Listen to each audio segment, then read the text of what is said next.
The Secret Service operations director's voice crackled through my earpiece at my sister's wedding. "Madam Commander." Threat neutralized. My father froze mid-sentence, as federal agents acknowledged the daughter he'd called a failure was actually commanding the Secret Service protection for the vice president, attending our family event. They set the rehearsal dinner table with precision. My mother arranged the flowers with careful attention to detail. My sister Emily glowed with bridal excitement, discussing last-minute wedding preparations. But I knew exactly what this was. A family gathering where I would once again be reminded of my place as the Davis family's greatest disappointment. Before we jump back in, tell us where you're tuning in from, and if this story touches you, make sure you're subscribed. Because tomorrow, I've saved something extra special for you. That Friday evening, 2 days before Emily's wedding at an exclusive country club in Northern Virginia, my father delivered his familiar verdict with the casual cruelty of someone discussing the weather. "It's a shame Alex couldn't make it work," he said, referring to my sister's successful fiancé. "At least Emily found someone with real prospects, unlike some people." His eyes found mine across the table, delivering the unspoken message that had defined our relationship for 12 years. My mother nodded sympathetically, as if she were discussing a chronic illness. Emily looked uncomfortable but said nothing, unwilling to disrupt her perfect wedding weekend with family drama. I sat there in my simple black dress, listening to them celebrate Emily's achievement in marrying well, and felt the familiar sting of being the daughter who couldn't get her life together. Because what they didn't know, what they'd spent over a decade refusing to understand, was who I really was. I'm Alexandra Davis. I'm 33 years old. And my family spent 12 years calling me a failure, while I became one of the highest-ranking commanders in the United States Secret Service. The Davis household had always operated on traditional measures of success. My father was a prominent real estate developer who built his fortune on visible achievements, luxury developments, political connections, and social status that could be displayed at country club events. My mother was a former debutante-turned-philanthropist who measured worth through marriage prospects, social standing, and conventional life milestones. Emily fit their expectations perfectly. She'd graduated from Georgetown, worked in public relations for respectable firms, and was marrying Alexander Morrison, a Supreme Court clerk from a prestigious Virginia family. She was beautiful, socially adept, and building exactly the kind of life our parents could brag about at charity galas. Me? I was the family's source of ongoing concern. The daughter who joined federal law enforcement to find direction and somehow never found her way to what they considered real success. The one who'd been playing cop for 12 years without achieving anything they could understand or celebrate. They assumed I was stuck in some mid-level administrative position with the government, probably pushing paperwork in some forgettable agency office. When I couldn't attend family events due to work commitments, they interpreted it as evidence that I was prioritizing a dead-end job over family relationships. When I couldn't discuss the details of my assignments, they saw it as proof that there weren't any details worth discussing. When I traveled constantly for work, they assumed it was just government bureaucracy, meaningless meetings and training programs that kept me busy but didn't advance my career. The truth was infinitely more complex and completely invisible to them. While Emily was planning charity luncheons, I was coordinating presidential security operations. While she was selecting wedding venues, I was managing threat assessments for foreign dignitaries. While she was building a social network that made our parents proud, I was making split-second decisions that affected the safety of the nation's highest-ranking officials. For years, I'd tried to hint at the reality of my position without violating security protocols. I'd mentioned working in protective services, referenced coordination with federal agencies, and spoke vaguely about, quote, security assessment responsibilities. But my family heard only what they wanted to hear. Empty boasting from a daughter trying to make her mediocre government job sound important. They'd convinced themselves that my inability to discuss specifics meant there were no specifics worth discussing. They saw my modest apartment and assumed it reflected a modest career, never understanding that the most critical work often happens away from public recognition. The breaking point had been building for months. My father's increasing comments about my wasted potential, his suggestions that I consider more practical career options, his gentle but persistent implications that I was embarrassing the family with my lack of conventional success. Last month, he'd actually asked if I needed financial help getting back on my feet and transitioning to, quote, something more stable. The assumption that I needed rescue from my career had been the final insult. The conversation that finally shattered my restraint happened on a Thursday evening, exactly 3 days before Emily's wedding, when I received what I thought was a routine family check-in call from my mother.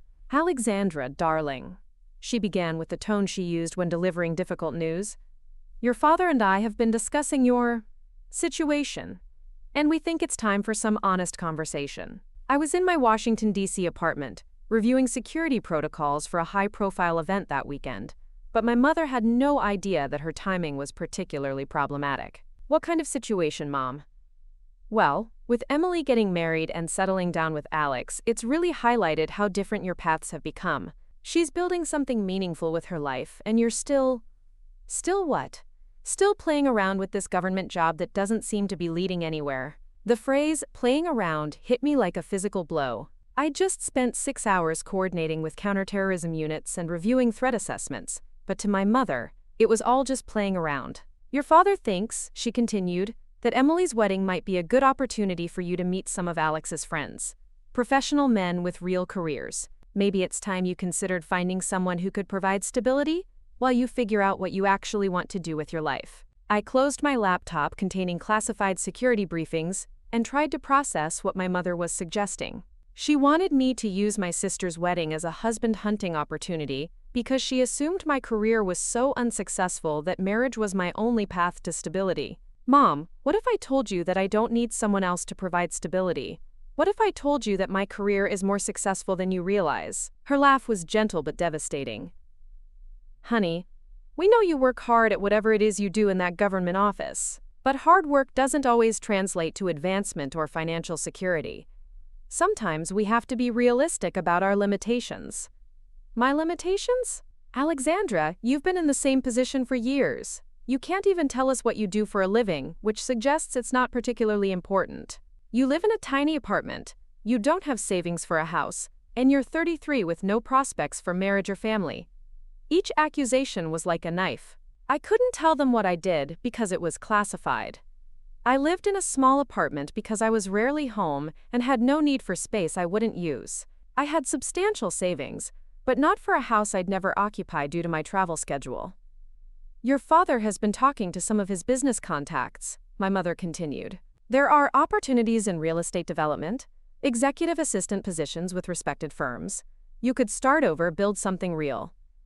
Start over. As if 12 years of federal service were something to recover from rather than something to build upon. "We're not trying to hurt your feelings," she added.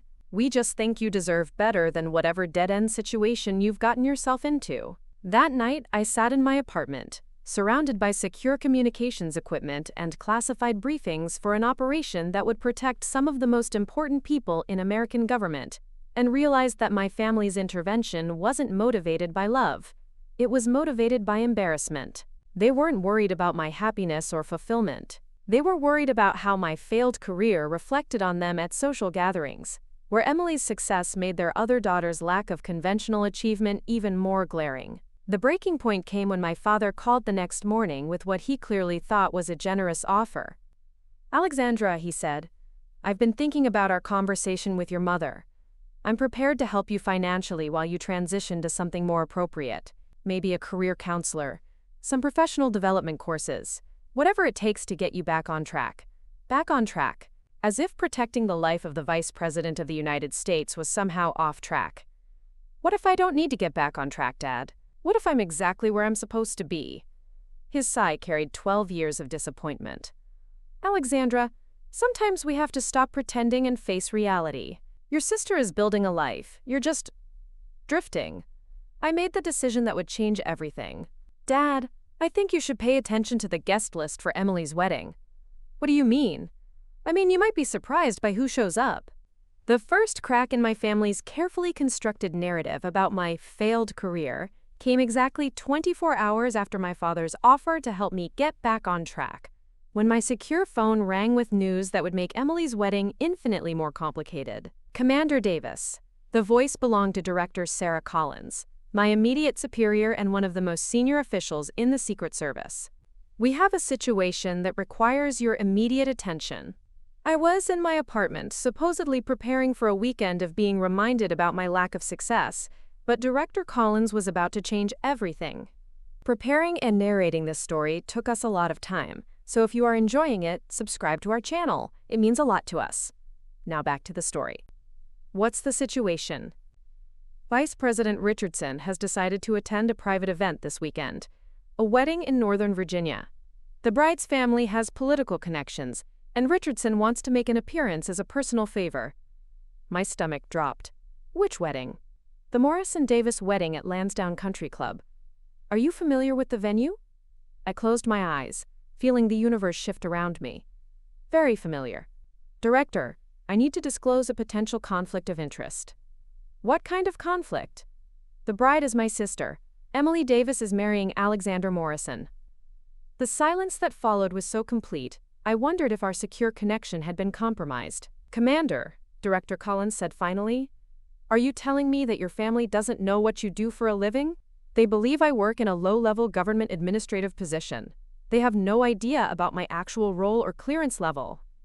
Jesus Christ. Collins's professional composure cracked slightly.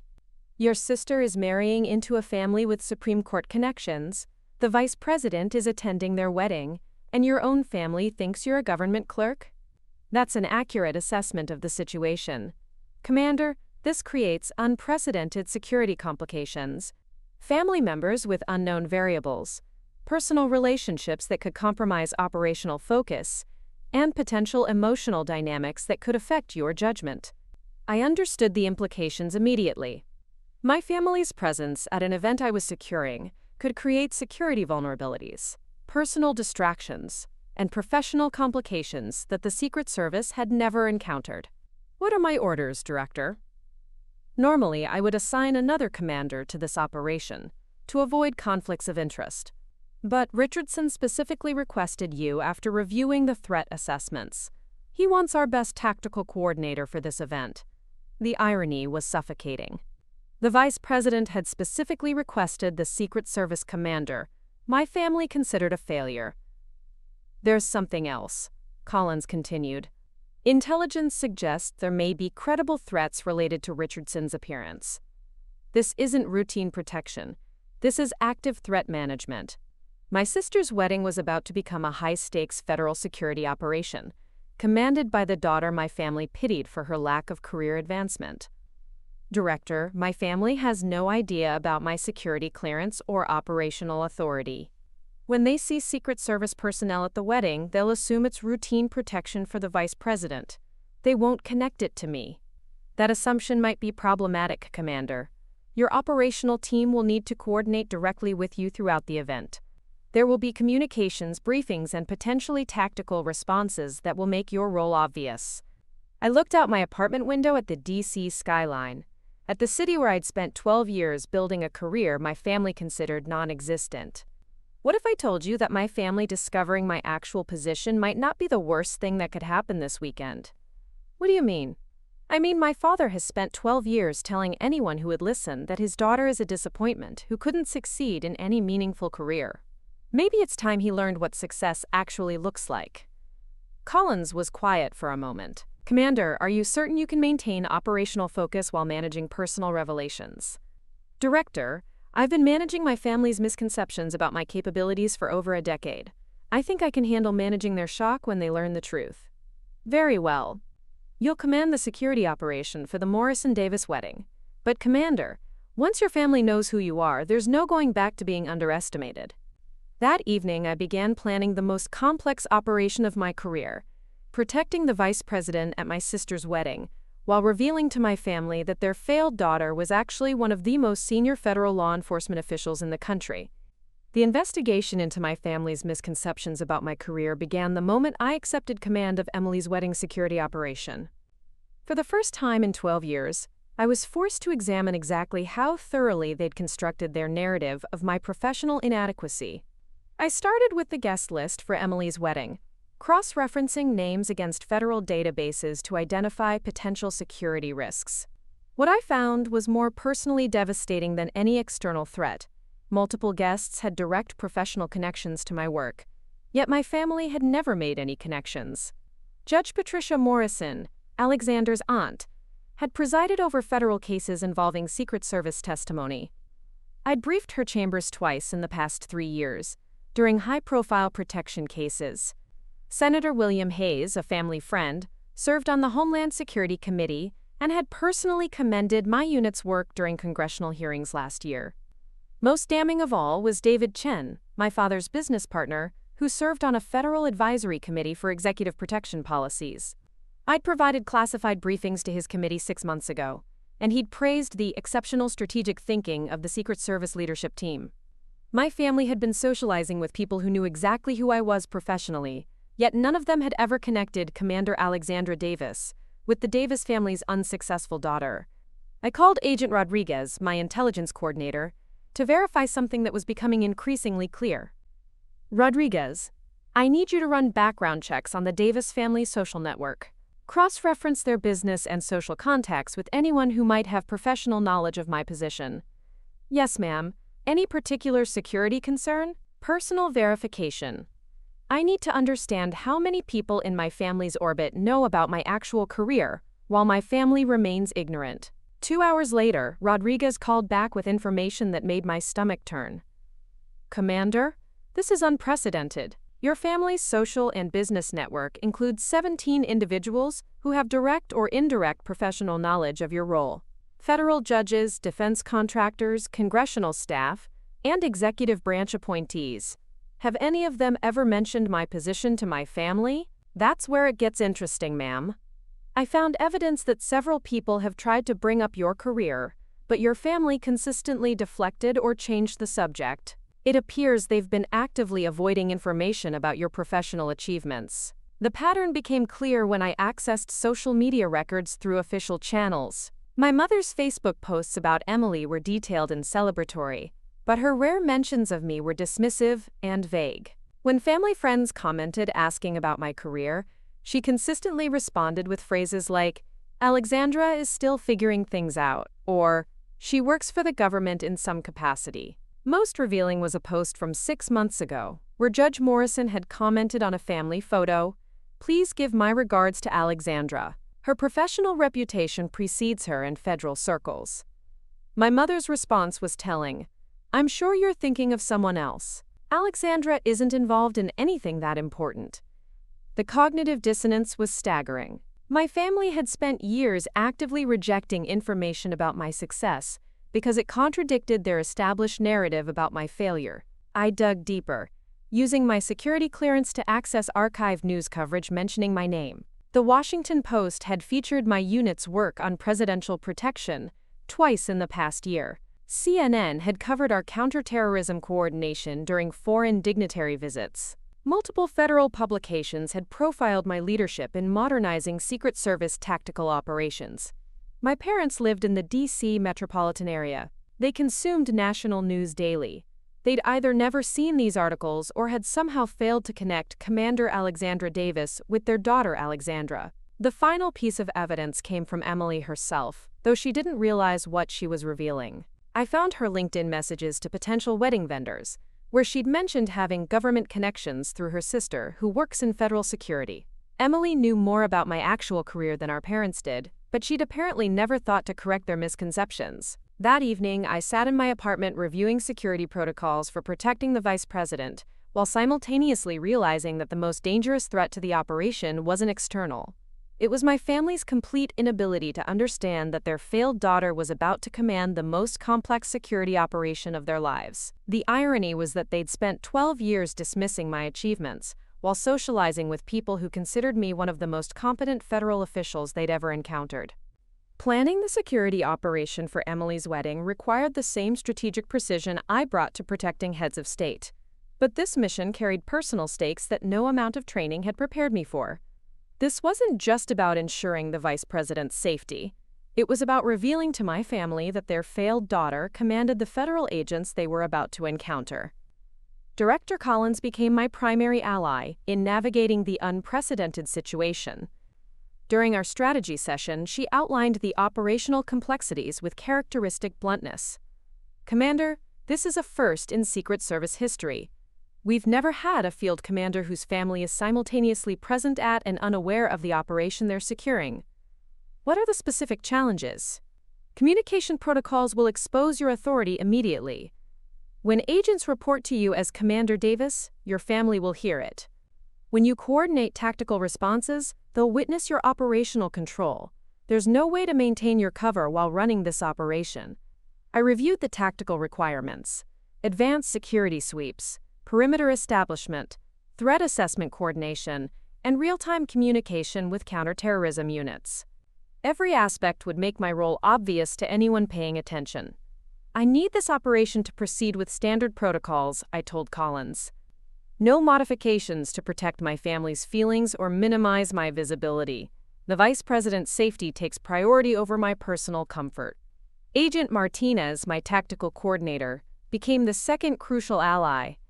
Martinez had worked with me for 4 years and understood both my operational style and the unique psychological pressures of this assignment. "Commander," she said during our mission briefing, "how do you want to handle family interactions during active operations? If we encounter a threat situation, your parents will see you commanding federal agents under high-stress conditions. They'll see me doing my job, Martinez. For the first time in 12 years, they'll see exactly who I am." The logistics required careful coordination. I would need to arrive at the country club 6 hours before the ceremony to oversee security preparations. My family would see Secret Service agents setting up equipment, establishing checkpoints, and coordinating with local law enforcement, all under my direct command. Agent Thompson, my intelligence coordinator, raised another complication. "Ma'am, the threat assessment indicates potential surveillance of wedding guests prior to the Vice President's arrival. We may need to interview family members about unusual contacts or communications." The idea of my team interrogating my parents while they remained ignorant of my role added another layer of complexity to an already unprecedented operation. "Thompson, handle family interviews with standard protocols. If they ask why they're being questioned, explain that all guests at events with executive protection undergo routine security screening." My most delicate alliance was with Emily herself. I couldn't reveal the classified aspects of the operation, but I needed her prepared for the reality that her wedding was about to become a federal security operation commanded by her unsuccessful sister. I called her 2 days before the wedding with a carefully crafted explanation. "Emily, I need to tell you something about the Vice President's attendance at your wedding."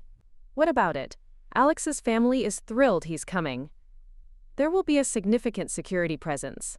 Secret Service agents, coordination with local law enforcement, security protocols that might seem intrusive." "That's normal for events with high-ranking officials, right?" "Yes, but Emily, the security coordination will be more visible than you might expect. And the person running the operation, what about them?"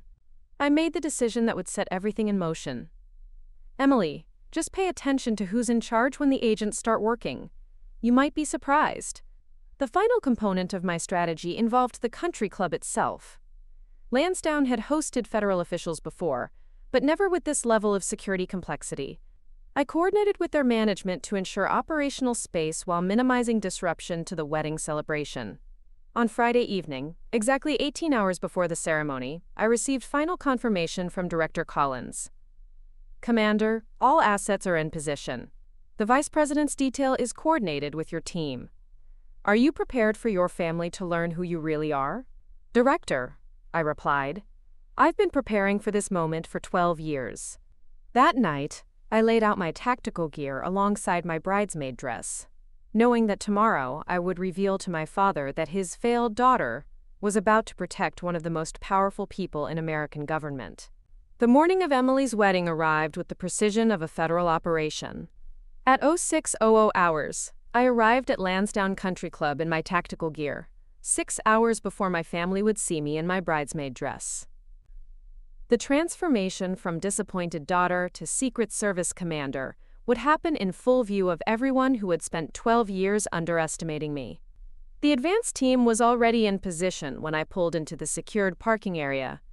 Agent Martinez approached with the operational briefing that would determine how this day unfolded. Commander, perimeter is established.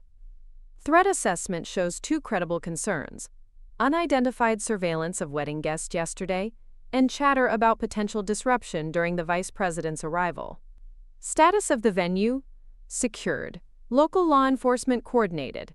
Counter-surveillance teams deployed. We're ready for your family's arrival in 4 hours. I reviewed the tactical layout. Sniper positions on the golf course. Plainclothes agents positioned throughout the reception area. Communication arrays disguised as wedding equipment, and multiple rapid response teams stationed around the property. My family would arrive expecting an elegant society wedding, and instead find themselves in the middle of a federal security operation that I was commanding.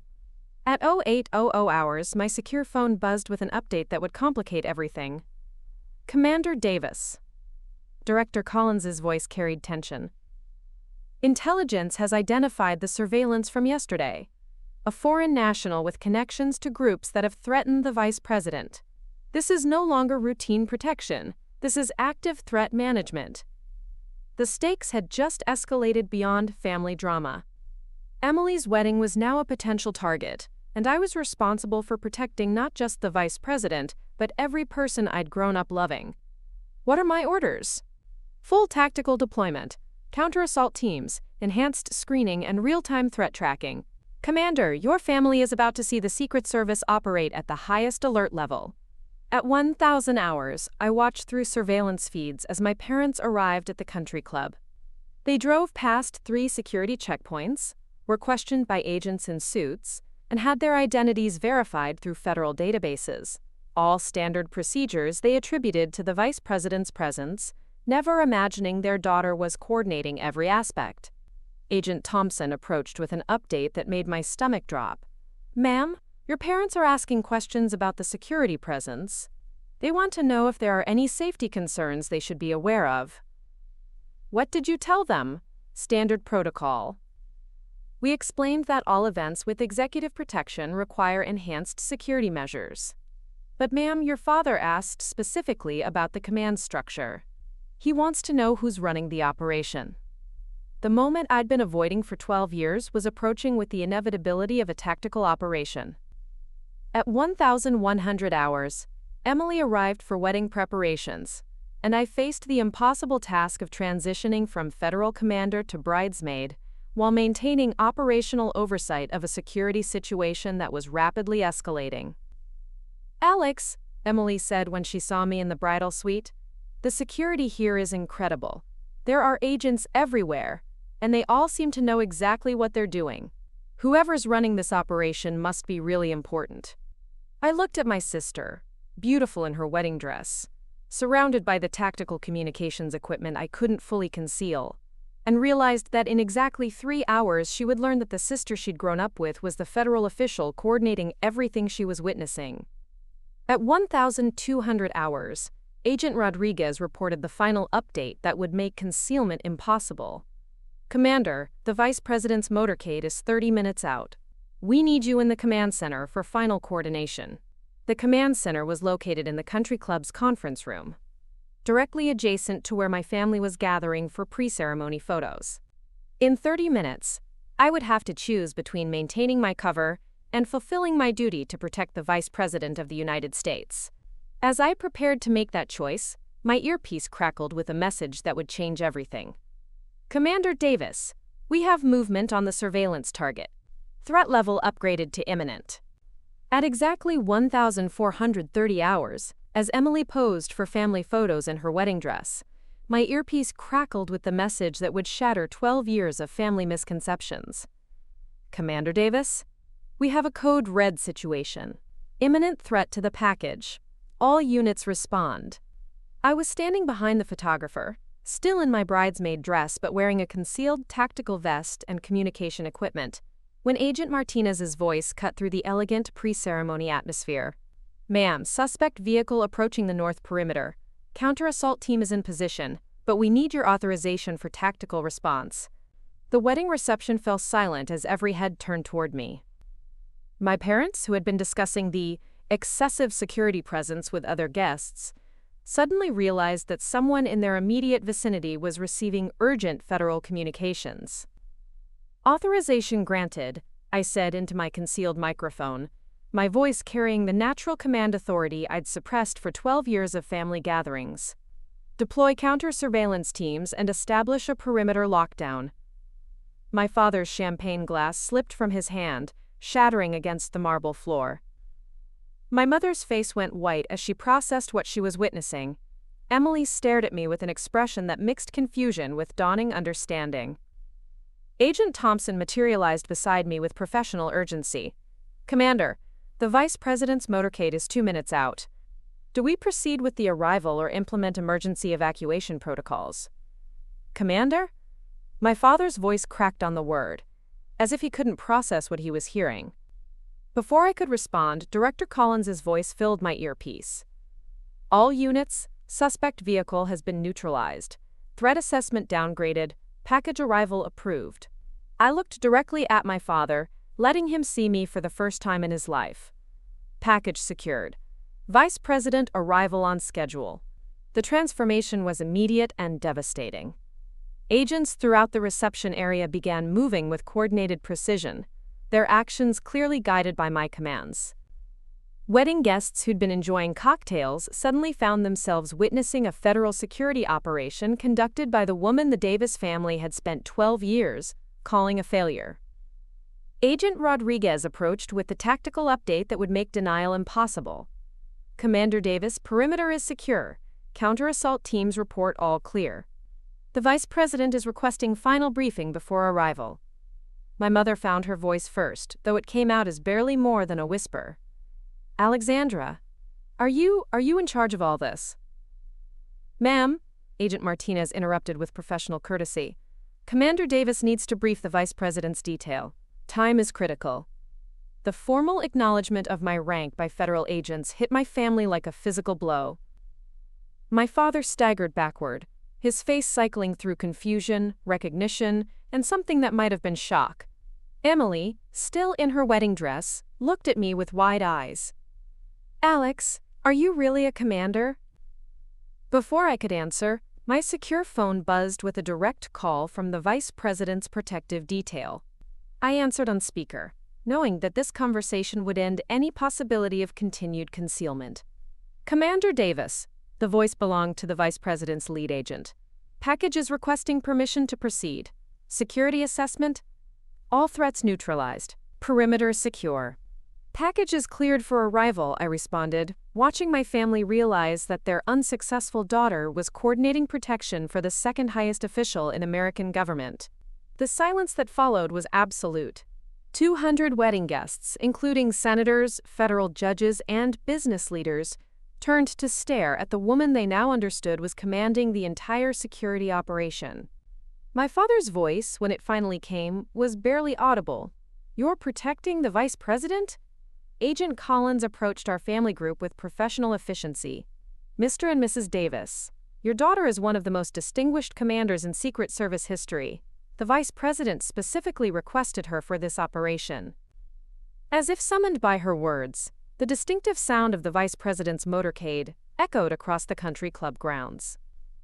"Ladies and gentlemen," I announced to the assembled wedding guests, my voice carrying the authority of 12 years of federal service, "the Vice President of the United States will be arriving momentarily.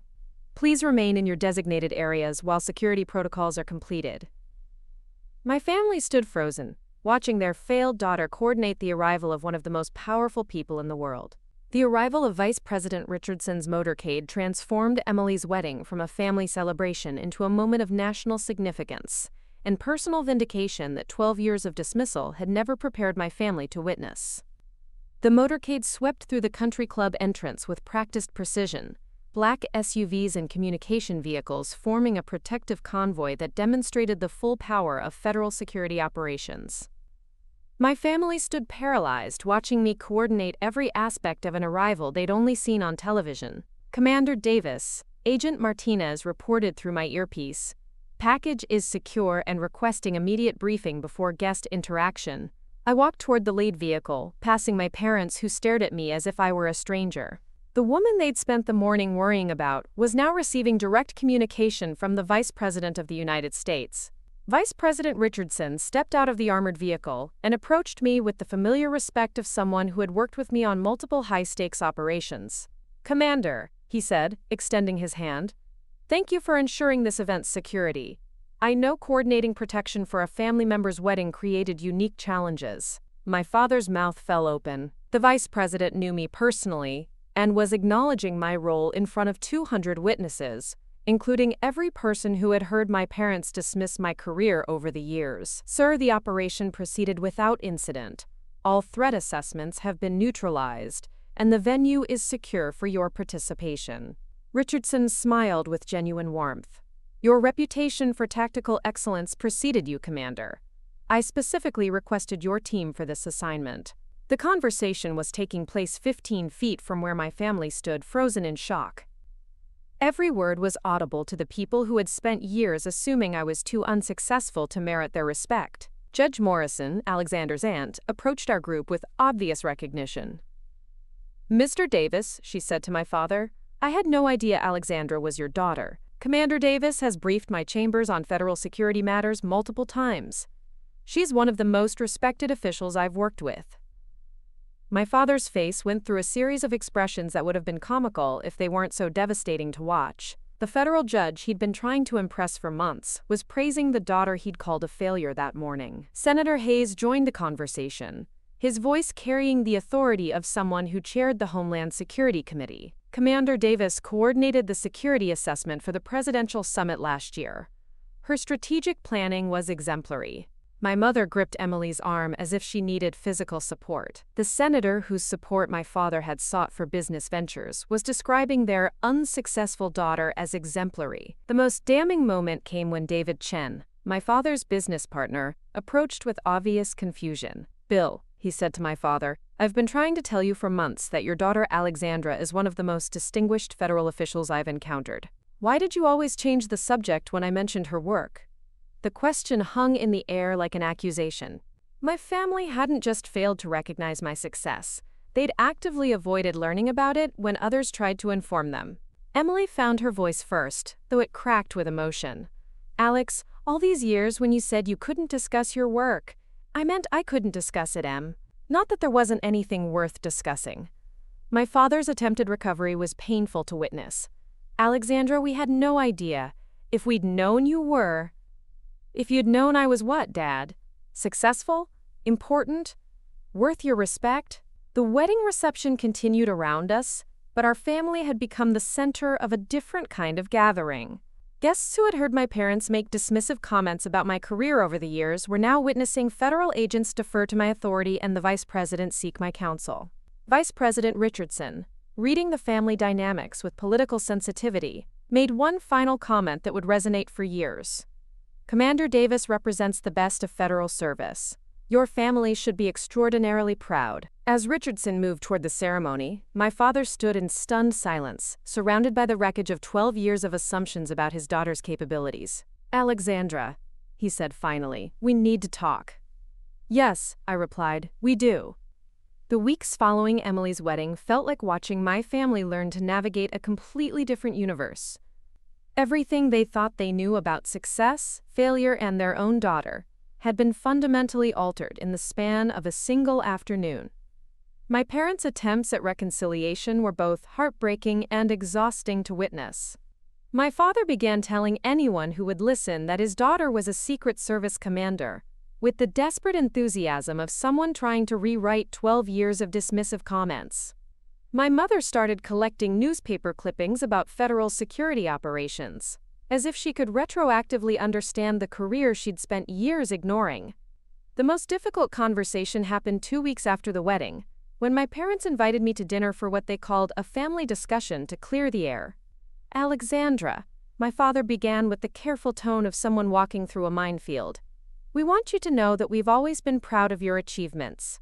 We just didn't understand the nature of your work." The revisionist history was staggering in its audacity. "Dad," I said quietly, 3 weeks ago you offered to pay for career counseling because you thought I was a government clerk who needed help getting her life together." My mother reached across the table, her eyes filling with tears. "We didn't know, honey. The security clearances, the classified nature of your work. We thought you were being evasive because there wasn't anything important to discuss. Mom, I tried to tell you for 12 years. When I mentioned working in protective services, when I said I couldn't discuss operational details, when I traveled constantly for federal assignments, you didn't want to hear it because it didn't match your assumptions about my limitations." Emily, who had been unusually quiet since her wedding, finally spoke up. "They're right, Mom and Dad. I've been thinking about this since the ceremony. Alex tried to share things with us, and we just dismissed everything she said." The conversation that followed forced my parents to confront the systematic way they diminished my achievements. The family gatherings where they'd introduced me as their daughter who works for the government in some capacity. The social events where they'd made apologetic comments about my lack of direction. The years of gentle but persistent implications that I was disappointing them with my career choices. "I need you to understand something," I said, looking directly at my father. "For 5 years, I've been coordinating security for events attended by senators, Supreme Court justices, and foreign dignitaries. People in your own social circle have tried to tell you about my work, and you've consistently changed the subject because you didn't want to hear information that contradicted your narrative about my failure." My father's face crumpled with something that looked like genuine shame. "David Chen tried to tell me about your reputation in federal circles. I thought he was confusing you with someone else." "You thought he was confusing me with someone else because you couldn't imagine your daughter being competent enough to earn that kind of professional respect." The rebuilding process was slow and painful. My mother threw herself into research about federal law enforcement with the obsessive energy of someone trying to understand a world she'd willfully ignored. My father began awkwardly asking about my work, though his questions revealed how little he understood about federal security operations. Emily became an unexpected bridge between us. Her wedding had given her a front-row seat to my professional capabilities, and she'd emerged from the experience with a new understanding of the sister she'd grown up with. "I always knew you were different," she told me during one of our private conversations. "You carried yourself like someone who was used to being in charge, but I thought it was just confidence. I never imagined you actually were in charge of things that mattered." 6 months after the wedding, my parents hosted what they called a proper celebration of my career, a dinner party where they invited all the people who had tried to tell them about my achievements over the years. Judge Morrison, Senator Hayes, and David Chen all attended, creating the surreal experience of watching my parents finally listen to information they'd been avoiding for years. "We want to make sure everyone knows how proud we are of Alexandra," my mother announced during the dinner, her voice carrying the fervor of someone trying to convince herself as much as others. The gesture was well-intentioned, but couldn't erase 12 years of dismissal. Still, I recognized it as their attempt to do better with the knowledge they now possessed. 3 years later, I stand in the same Secret Service command center, where I first learned my family considered me a failure, but everything has changed. The relationship that once caused me pain has become a source of strength, not just for me, but for countless federal families who've learned from our story. My parents attended my promotion ceremony to assistant director last year, watching their unsuccessful daughter receive one of the highest positions in federal law enforcement. I saw my mother cry when the director spoke about my exceptional leadership in modernizing executive protection protocols. "We lost so many years," she whispered afterward. "We were so focused on conventional success that we missed the extraordinary work you were actually doing." That ceremony became a turning point for all of us. My parents finally understood that federal service often requires sacrificing recognition for security, visibility for effectiveness. Emily's marriage has thrived, partly because the wedding revelation taught her and Alexander to value service over status. They now volunteer with military family organizations, helping bridge the gap between civilian society and federal service families. "Your wedding taught us that the most important work often happens behind the scenes," Alexander told me recently. "People like you keep the rest of us safe, and we never even know your names." My father's business has pivoted toward supporting federal contractors and security firms. He speaks at industry events about the importance of recognizing and supporting federal families, drawing from our experience to advocate for better civilian understanding of classified careers. "I spent 12 years dismissing work I didn't understand," he tells audiences. If a father can completely miss his daughter's achievements, imagine what opportunities businesses are missing by undervaluing federal experience. The Secret Service has implemented new family support protocols based on recommendations that emerged from studying cases like mine. Federal families now receive better guidance on discussing classified careers, and leadership training includes modules on family relationship challenges. My story became a case study at the Federal Law Enforcement Training Center, highlighting how families can unknowingly undermine federal personnel through misunderstood career paths. Last month, a young FBI agent contacted me about her family situation. Her parents, both academics, believed she was wasting her PhD in psychology in what they considered a paramilitary federal job. They had no idea she was developing revolutionary approaches to behavioral threat assessment. "How do you help people understand work they can't see?" she asked. "You stop trying to prove yourself according to their expectations and start demonstrating excellence according to your mission." My parents now volunteer with federal family support organizations, helping others avoid their mistakes. My mother's work with Secret Service spouses has become her passion project. "We tell other families about our experience," she says during support group meetings, "about how easy it is to miss extraordinary achievements when you're looking for ordinary recognition. Today, I protect the people who shape our nation's future, including families who are learning to recognize federal excellence in their own loved ones." My name is Alexandra Davis. I'm Assistant Director of the United States Secret Service. Every day, I work to ensure that no federal agent has to choose between family understanding and serving their country with the dedication their mission demands. Some threats come from foreign adversaries. Others come from family misconceptions. Both require the same vigilance, the same strategic thinking, and the same refusal to accept others' limitations as your own reality. Up next, you've got two more standout stories right on your screen. If this one hit the mark, you won't want to pass these up. Just click and check them out. And don't forget to subscribe and turn on the notification bell so you don't miss any upload from us.